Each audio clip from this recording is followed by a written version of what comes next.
사랑하는 성도 여러분, 4월 16일 주일 아침입니다. 하나님의 은혜와 평강이 함께하기를 축복합니다. 좋아요, 구독 꼭 눌러주세요. 우리 천만 성도 큐티하는 그날까지 함께 달려가도록 하겠습니다. 오늘 우리에게 주신 하나님 말씀은 사무엘하 3장 22절에서 39절까지의 말씀인데요. 우리 31절과 2절의 말씀을 같이 읽도록 하겠습니다. 다윗이 요압과 및 자기와 함께 있는 모든 백성에게 이르되 너희는 옷을 찢고 굵은 배를 띠고 아브넬 앞에서 애도하라 하니라.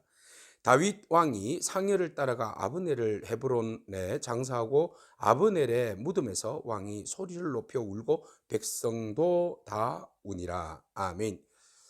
다윗과 아브넬 사이에서 언약이 있었습니다. 내가 너희를 보호해 주겠다. 그리고 나는 당신에게 항복하고 또 이스라엘의 모든 사람들, 사울의 집안 사람들을 당신에게 넘겨주겠다. 이런 이제 일종의 그 약속이 있었죠. 그래서 이제 아브넬이 평안하게 마하나임으로 돌아갔습니다. 자, 이때쯤 누가 돌아옵니까? 요압이 전쟁터에 나가서 전리품을 가지고 기쁜 마음으로 돌아왔는데 누군가가 요압에게 그런 이야기를 합니다. 아브넬이 왔다 갔습니다. 아니 뭐라고? 그런데 살려줬냐 죽였냐? 예, 아브넬이 왔는데 굉장히 기분 좋게 평안히 돌아가던데요? 이런 이야기를 한 겁니다. 그러자 요압이 이제 뚜껑이 열린 겁니다. 이제 머리 열이 난 겁니다. 화가 난 거죠. 왜요? 예, 이 아브넬은 바로 자기의 남동생, 마지막 동생 아사헬을 죽인 사람입니다. 그래서 복수의 칼날을 갈고 있었는데 그가 다윗에게 와가지고 뭐 여러 가지 이야기를 하고 정치적인 이야기를 하고 돌아갔다는 이야기를 들었을 때에 굉장히 여러 가지 생각들이 그를 복잡하게 만든 것이죠. 뭐 예를 들어서 이런 거죠. 그는 첩자입니다. 그런 이야기입니다. 또 하나는 뭘까요? 그가 망명을 해서 들어왔을 경우에 요압의 자리가 위협을 당합니다. 왜? 아브넬은 사울의 군대 장관이었기 때문에 굉장히 큰 장수입니다. 권력과 명예를 가지고 있는 사람입니다. 근데 다윗에게 망명해서 돌아오게 되면 자기의 자리가 밀려날 수 있고 경쟁 구도로 가야 하기 때문에 굉장히 어떤 자기의 자리를 놓고 위협을 받을 수 있는 그런 상황임을 알기 때문에 불안한 것이죠. 그래서 그 정적을 제거할 수밖에 없는 그런 생각이 듭니다. 다윗에게 가서 따집니다. 어째 이런 일이 있을 수 있습니까? 말도 안 되는 일을 왜 당신은 하셨습니까? 이런 이제 이야기를 하게 되는 거죠. 24절에 보니까 이르되 어찌 하심이니까 어떻게 해서 이런 일이 있습니까? 그는 25절에 왕을 속이지 않습니까? 예? 그 왕은 왜 알지 못합니까? 그가 속여서 결국은 왕을 해하게 할 사람입니다. 보통 사람 아닙니다. 그런 이야기를 한 겁니다. 그래서 그래서 어쩌란 말이고. 네. 이미 언약을 맺고 돌아갔는데 어쩌란 말이고. 그래서 두들거리고 요압은 다윗에게서 물러납니다. 그리고 난 다음에 그에게 전령을 시켜서 빨리 가서 아브넬을 추격해서 잡아오라고 그러죠. 그래서 병사들이 달려가서 아브넬을 잡아오는데 어디쯤 갔어요? 시라 우물가에서 아브넬을 잡습니다. 그리고 돌아옵니다. 요압이 비밀리 다윗에게는 말하지 않고 조용히 아브넬과 이야기를 하는 척하면서 배를 찔러서 죽입니다. 그래서 동생 아사엘의 피를 복수를 하게 됩니다. 피는 피를 부르게 된 것이죠. 자, 이렇게 해서 엄청난 일들이 일어난 겁니다. 다윗이 이 사실을 알고 이제 큰일 난 겁니다. 자, 정치적으로 이야기를 해봅시다. 사울의 집안 사람들이 아브넬이 요압에 의해서 죽었다라고 소문이 날 겁니다. 이 팩트입니다. 그러면 사람들이 어떻게 생각하겠습니까? 아, 다윗이 요압을 통해서 죽이라고 그랬구나. 결국 자기에게 망명을 하기 위해서 온 사람, 그리고 미가를 데리고 오라고 그 조건으로 이야기했는데 데려오니까 이용만 해먹고 죽였더라. 이렇게 소문이 나면 더 사울의 집안 사람들이 이스보셋을 중심으로 해서 똘똘 뭉쳐서 다윗을 공격할 가능성이 많습니다. 그러면 하나님께서 기름 부어서 이스라엘을 왕으로 세운 다윗의 왕가가 왕족이 집안이 세워지는 것이 또 딜레이 됩니다. 하나님의 뜻을 온전히 이루지 못합니다. 하나님은 이스라엘 백성들이 하나가 되어서 그들의 대적 블레셋으로부터 이스라엘을 구원하는 겁니다. 블레셋과 맞짱 뜨는 겁니다.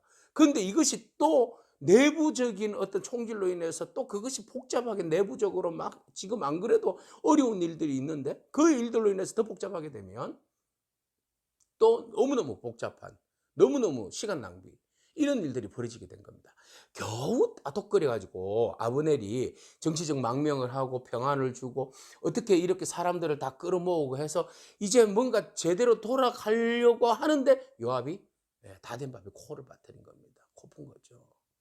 오히려 요압은 이 모든 조합을 깨트린 겁니다. 이거 어떻게 하면 좋습니까? 다윗의 머리가 복잡합니다. 이게 이제 통일 왕국의 걸림돌이 될 뿐만 아니라 또 사람들이 어떻게 생각했어요? 참 다윗 파렴치하다. 파렴치하다. 어떻게 사울의 사람들에게 그렇게 행동을 못되게 할 수 있느냐. 뭐 사울이나 다윗이나 별 다를 바 없네. 이렇게 이야기해 가면 이 다윗의 유다 사람들도 다윗을 협조하지 않을 거예요. 이 요압이 가가지고 뭐라 하겠습니까? 가가지고 사람들에게 막 소문을 퍼뜨릴 거 아니에요. 정말 다윗 인간 쓰레기다 하면서. 그죠? 진짜 나쁜 왕이라 하면서. 뭐 이래 익하면 이제 사람들이 얼마나 다윗에 대해서 존경하는 마음이 사라지고 정말 파렴치하군. 인정사정도 없군. 뭐 이렇게 나올 겁니다. 그래서 다윗은 너무너무 고민이 된 겁니다. 그래서 다윗이 결정한 것은 무엇입니까? 진심을 보여주면 되잖아요. 자기가 그렇지 않았다는 것을. 그래서 막 화를 냅니다. 아브넬로 인하여서 일어난 모든 일들의 피해에 대해서는 나는 뭐다? 무죄하다라고 28절에 말합니다. 그리고 이 모든 일들에 대해서 요압과 그의 아버지의 집안으로 모든 죄가 돌아갈 것이다. 그래서 너희 집안에 백탁병장이 성병 환자예요. 그 다음에 나병 환자, 지팡이를 의지하는 자, 칼이 죽는 자, 양식이 떨어진 자가 끊어지지 아니할 것이다. 그래서 막 다윗이 막 저주를 막 다 퍼부은 거야. 너희 집안이 이렇게 망할 거야 라는 것이죠.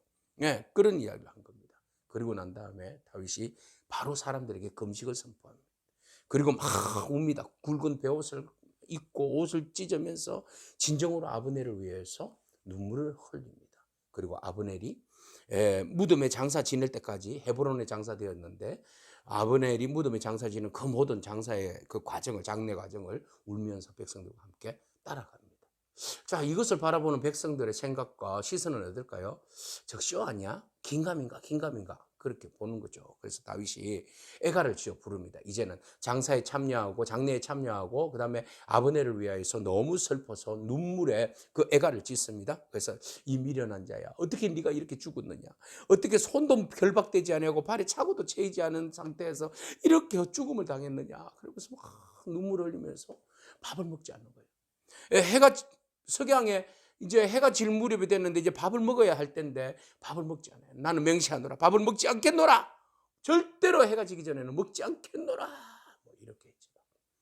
다윗이 울면서 진심 어린 마음으로 아버넬의 죽음을 설포했어요. 그래서 사람들이, 백성들이 본 거죠.